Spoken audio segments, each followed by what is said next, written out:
7:51. Now, one of the things that we've been talking about here on the show, behind the screen, is about how Christmas seems to be such a happy time, the focus being on families and kids and everyone getting together, and just generally it's a very happy image.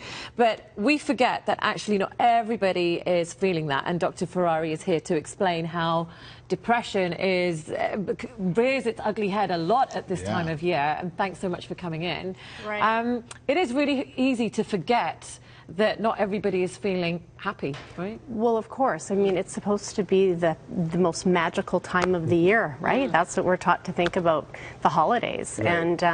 And for many it is, but for many it's not. There's a not so jolly side of the holiday season. And but there's a real difference between having holiday blues and being depressed. Right. Yeah. So, what are the symptoms of depression? Because a lot of people can wake up and say, oh, I just feel depressed today, I'm not feeling great. But depression, like you said, is very different. Depression is an intense feeling of sadness and despair.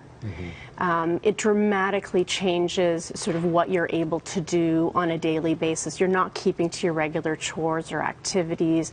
You feel a decreased sense of interest in regular activities, in work activities. It's difficult to get to work. You're often oversleeping, or you are experiencing insomnia. You're overeating, or you're eating too little. Right. So you feel lonely. Does it increase now at this time of year for someone who is depressed, even though they may have family or friends around them? It's just some things you can't overcome. Is that something that would be more this time of year or less? It can be more this time of year. Right. I mean, because there's so much more expectation. Right. And consider even just us, the stress that we feel around the holidays. Sure. Imagine if you already have underlying depression. Right, it just exacerbates it, and you're gonna want to isolate, but you feel really guilty and frustrated at the fact that you can't enjoy the holidays the way everybody else is. Can it be brought on with things like not being able to afford the presents your children want for Christmas, for example, or relationship issues, and again, because it's all about family at this time of year, can it be linked to that kind of stuff as well? Absolutely. I mean, the holidays do trigger emotions such as sadness and loss, especially if in the past year you've lost a loved one, or you're disconnected from family, even just not being able to get to family because you can't afford to get there because they live far away.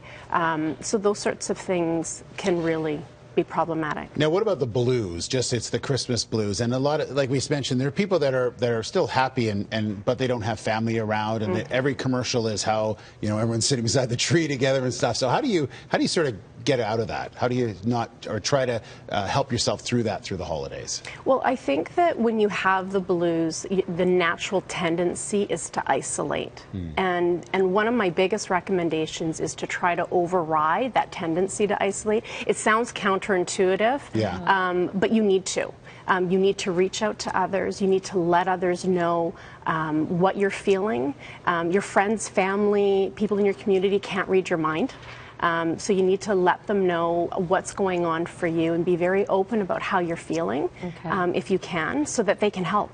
Yeah. So the key thing is just to talk to someone about it. And 9 times out of 10, if you don't have someone here, someone will invite you for dinner and want you to be a part of their experience as well, right? Right. Very cool. Well, Dr. Lisa Ferrari, thank you.